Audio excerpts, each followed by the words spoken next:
आणि आता पाहूयात महाफास्ट 100 बातम्या।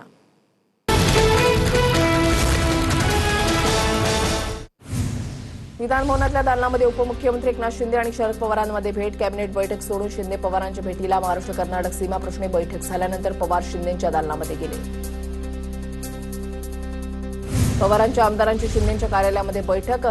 जितेंद्र आव्हाड, जयंत पाटील, उत्तम जानकर यांच्यासह इतर आमदारांची उपस्थितीत। रोहित पवार अनुपस्थित। भाजपसोबत न जाण्याची काही दिवसांपूर्वीच रोहित पवारांची प्रतिक्रिया। शिंदेंच्या दालनामध्ये कोणतीही वेगळी चर्चा झाली नाही। पवारसाहेबांसारखा मोठा नेता आल्यानंतर सत्तेमधील नेत्यांना वाटतं त्यांनी आपल्या दालनामध्ये यावं। शरद पवार शिंदेंच्या भेटीवर रोहित पवारांची प्रतिक्रिया। शरद पवार विधिमंडळामध्ये आले होते। पवार एकनाथ शिंदेंच्या कार्यालयामध्ये का गेले माहिती नाही। पवार शिंदे यांच्यामधल्या भेटीवर काँग्रेसचे नेते विजय वडेट्टीवारांची प्रतिक्रिया। उपमुख्यमंत्री एकनाथ शिंदेंनी उपसभापती सचिन अहिर यांची भेट घेतली। उपसभापती कार्यालयाचा कार्यभार स्वीकारल्यानंतर एकनाथ शिंदेंकडून उपसभापती कार्यालयाला भेट। मला शिव्या द्या पण महाराष्ट्राला बदनाम करू नका। कनेक्टिंग लिंकवरील दरड कोसळल्याच्या घटनेवरून झालेल्या टीकेनंतर मुख्यमंत्री फडणवीस सभागृहामध्ये संतापले। ज्यांना कुत्र विचारत नाही ते मुख्यमंत्र्यांना शिव्या देतात। राज्याची बदनामी करणाऱ्या भाडोत्रींना सोडणार नाही, फडणवीसांचा इशारा। प्रश्न विचारणारे भाड्याचे टट्टू असतील तर निकृष्ट काम करणारे टक्केवारी पुरुषच म्हणावे लागतील। फडणवीसांच्या टीकेला हर्षवर्धन सपकाळांचं प्रत्युत्तर। महाराष्ट्राच्या नाबाड लपून स्वतःचं अपयश झाकू नका, सपकाळांचा ट्विट करत हल्लाबोल। राजकारण्यांना लोक शिव्या घालतच असतात, शिव्यांनी अंगाला भोकं पडत नाहीत। आमदार महेश सावंतांची प्रतिक्रिया। 240 किलोमीटर वेगानं वारं वाहिलं तर मिसिंग लिंकला काही होणार नाही असं सांगितलेलं। 70 ते 80 किलोमीटर वेगाने वारे वाहिले तरी दुर्घटना घडली। ज्योती गायकवाड यांची प्रतिक्रिया। केवळ धमक्या देता येतात, हा सत्तेचा दुरुपयोग। ज्योती गायकवाडांचा हल्लाबोल। केडीएमसी मनपा रुग्णालयामधील डॉक्टर मारहाणीवर विधानसभेत चर्चा। रमेश म्हात्रेला नगरसेवक पदावरून बरखास्त करून त्याची धिंड काढा। शास्त्रीनगर रुग्णालयामध्ये डॉक्टरना मारहाण केल्याप्रकरणी आदित्य ठाकरे आक्रमक, तर डॉक्टर मारहाणीबाबत विधेयक आणणार। आरोग्यमंत्री प्रकाश आंबेडकरांचं वक्तव्य। डोंबिवलीमधल्या शिंदेंच्या शिवसेनेचा नगरसेवक रमेश म्हात्रेला अटक। शास्त्रीनगर रुग्णालयामध्ये डॉक्टरांचं कर्मचाऱ्यांना मारहाण करणं भोवलं। खासदार संजय राऊतांसह मंत्री नितेश राणेंना पत्र। ठाकरेंच्या शिवसेनेच्या प्रभू श्रीराम वाचवा आंदोलनामध्ये सामील व्हा, राऊतांचं वक्तव्य। हिंदू गब्बर ही उपाधी घेतल्यानं आमच्यासोबत लढाईमध्ये सहभागी व्हा, राऊतांचं आवाहन। आज मनसेच्या रेल्वे कामगार सेनेचा वर्धापन दिन। सकाळी 11 वाजता दादरच्या सावरकर सभागृहामध्ये कार्यक्रम। राज ठाकरे कार्यक्रमात संबोधित करणार। छगन भुजबळ आजच्या युगातील महात्मा फुले। काँग्रेसचे नेते नाना पटोलेंचं वक्तव्य। शेतकऱ्यांवर होणाऱ्या अन्यायाविरोधात भुजबळ शांत बसणार नाहीत, पटोलेंनी व्यक्त केली आशा। बावनकुळेंकडून कामांमध्ये जास्तीत जास्त लवचिकता आणण्यासाठी चांगले निर्णय। बाळासाहेब थोरातांकडूनही मंत्री चंद्रशेखर बावनकुळेंचं कौतुक। घाटकोपर पूर्वमध्ये रमाबाई नगर आणि कामराज नगरमधील मॅनहोलवर झाकण नव्हतं। मनसे शाखा अध्यक्ष अविनाश कदम यांनी इशारा दिल्यानंतर आणि टीव्ही 9 मराठीनं बातमी दाखवल्यानंतर प्रशासनाला जाग, मॅनहोलवर झाकण बसवण्यात आलं। यावर्षी मुंबईतील 168 शाळा अनधिकृत ठरल्या। भरारी पथकांची स्थापना करून शाळांची तपासणी करावी। भाजपा आमदार प्रवीण दरेकरांची मागणी। अनधिकृत शाळांचा प्रश्न खूप मोठा, दरेकरांची प्रतिक्रिया। अमरावतीमध्ये बोगस बियाणांमुळे शेतकऱ्यांवर दुबार पेरणीचं संकट। खासदार अनिल बोंडेंचा आरोप। दोषी कंपन्या, दुकानदारांवर कारवाई करा, खासदार अनिल बोंडेंची मागणी। जळगाव महापालिकेच्या महासभेमध्ये सत्ताधारी नगरसेवकांचा संताप। भाजप शिवसेनेच्या नगरसेवकांचा साचणाऱ्या पावसाच्या पाण्याबद्दल संताप। रस्त्यालगत साचणाऱ्या पाण्यावरून महासभेत नगरसेवक संतप्त। पावसाच्या पाण्यावरून नगरसेवकांची पालिकेवर नाराजी। खासदार अनिल देसाईंकडून अँटॉप हिलमध्ये रामरक्षा आणि महाआरती। राम मंदिर चोरी प्रकरणाविरोधात महाआरती करत निषेध। जळगावच्या जिल्हाधिकारी कार्यालयाच्या समोर साचलेल्या पावसाच्या पाण्यामध्ये सोपड्यातील महिलांचं आंदोलन। अतिक्रमणावर कारवाई केल्यानं आंदोलन। सीमा प्रश्न राज्य सरकार कोर्टामध्ये ताकदीनं लढणार। बेळगाव कारवारसह संयुक्त महाराष्ट्र झाला पाहिजे। सीमा प्रश्न आयोजित बैठकीमध्ये सर्वपक्षीय नेत्यांचं एकमत। मुख्यमंत्री फडणवीसांच्या उपस्थितीमध्ये उच्चाधिकार समितीची बैठक। इंडोनेशियामध्ये IIM बंगळुरूचे कॅम्पस उभारण्याची पंतप्रधान मोदींकडून घोषणा। द्विपक्षीय करारामध्ये घोषणा। अमेरिकेच्या हल्ल्यांमुळे इराण हादरला। इराणच्या चाबहार, कोनारक प्रदेशामध्ये अमेरिकेचे हवाई हल्ले। हवाई हल्ल्यांमुळे चाबहारमधील वीज पुरवठा खंडित। अमेरिकेच्या हल्ल्यामध्ये इराणचे लष्करी तळ उद्ध्वस्त। बंदर अब्बास आणि सिरिकमध्येही मोठे स्फोट। होर्मुझ सामुद्रधुनीमध्ये तणाव वाढला. इराणनं भारतीय तेलवाहू जहाजाला रोखून परत पाठवलं. ओमानच्या किनारी असलेल्या तात्पुरत्या आंतरराष्ट्रीय सागरी कॉरिडॉरचा वापर करण्यास इराणचा विरोध. महाराष्ट्र राज्य नगर परिषद अधिकारी संघटनेतर्फे जळगावच्या जिल्हाधिकारी कार्यालयामध्ये घोषणाबाजी करत निदर्शनं. 40 गावच्या नगरसेवकांना नगरपालिकेच्या अभियंत्यांना अर्वाच्य भाषेत शिवीगाळ केल्याच्या घटनेचा निषेध. पुण्याच्या आळंदीमधून संत ज्ञानेश्वर महाराजांच्या पालखीचं पंढरपूरच्या दिशेनं प्रस्थान. विठुरायाच्या गजरामध्ये ज्ञानेश्वर माऊलींच्या भक्तिरसामध्ये पालखी पंढरीच्या दिशेनं. इंद्राणीच्या पूरस्थितीमुळे यंदा आळंदीमध्ये वारकऱ्यांना येण्यास मनाई. दोन्ही पालखींच्या मुक्कामाच्या पार्श्वभूमीवर पुणे वाहतूक पोलिसांकडून विशेष नियोजन. नागरिकांनी पर्यायी मार्गांचा वापर करावा. अप्पर पोलीस आयुक्त मनोज पाटलांचं आवाहन. तर पुणे शहरामध्ये 8,500 पोलिसांचा बंदोबस्त.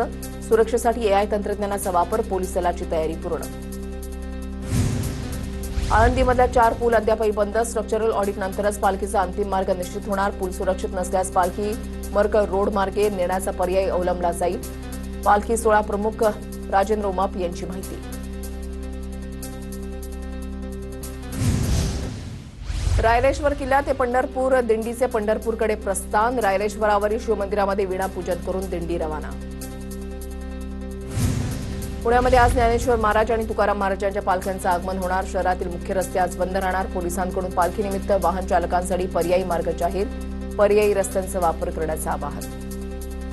पिंपरी चिंचवडच्या मोशी कचरा डेपोची इमारत कोसळली. आतापर्यंत 11 जण सुखरूप बाहेर तर 12 जण अद्यापही ढिगाऱ्याखाली. मंत्री गिरीश महाजनांची माहिती.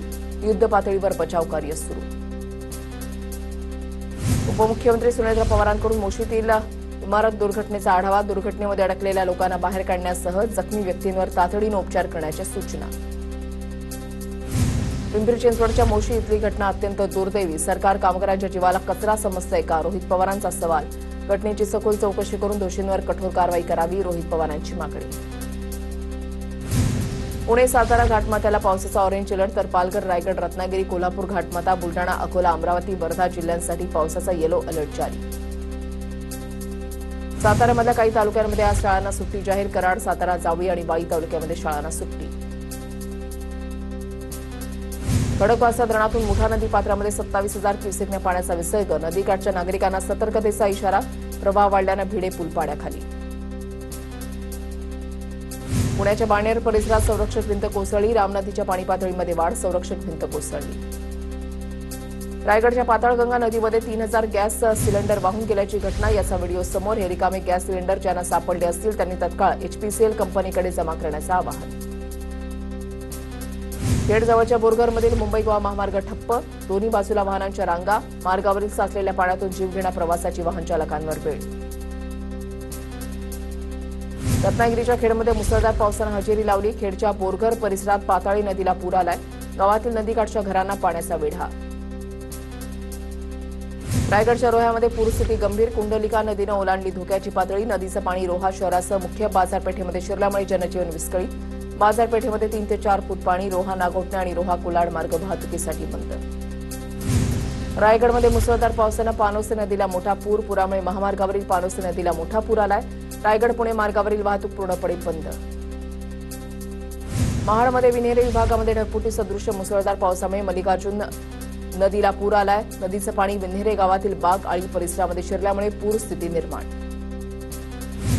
रायगडमध्ये मुसळधार पावसानं जनजीवन विस्कळीत. माणगाव शहराला जोडणाऱ्या पुणे ताम्हिणी मार्गावर निजामपूर शहर पाण्याखाली.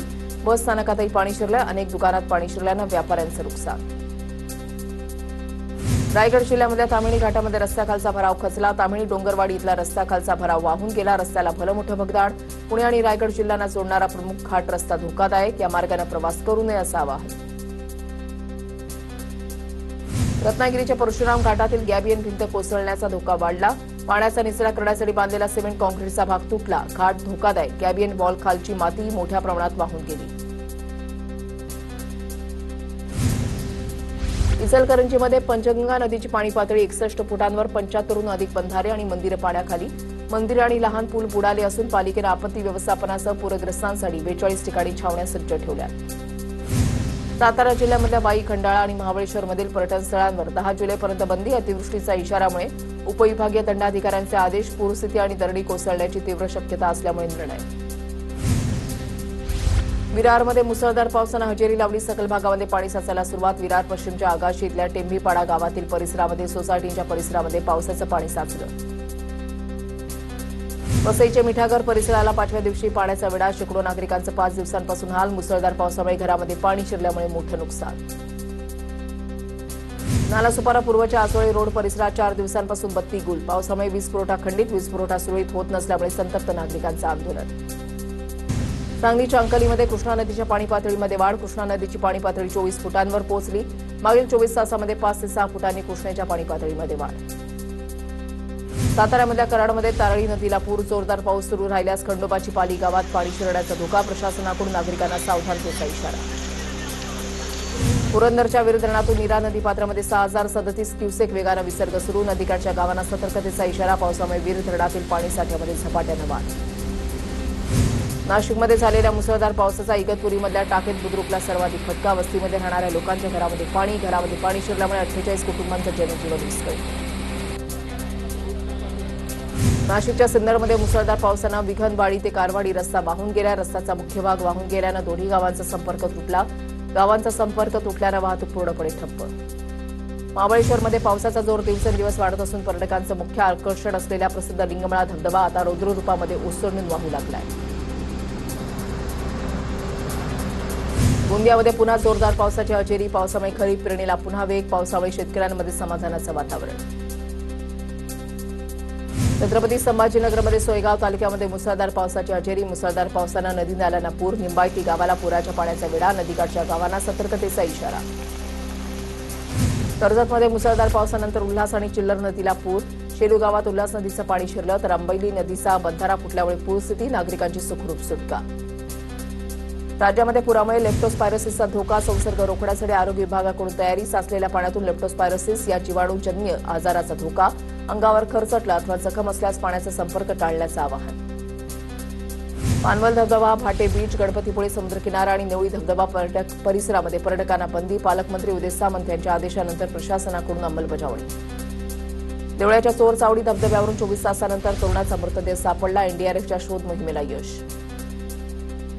चाळीसगावच्या गौतळा अभयारण्यामध्ये केदारकुंड आणि धवलतीर्थ धबधबे प्रवाहित. टोंगरी नदीला पूर. वलठाण धरणामध्ये पाण्याची आवक सुरू. अकोल्यामध्ये सकाळपासून असलेल्या पावसामुळे अकोटमधील जनजीवन विस्कळीत. अनेक घरांमध्ये पाणी शिरलं. घरातील जीवनावश्यक वस्तूंचं नुकसान.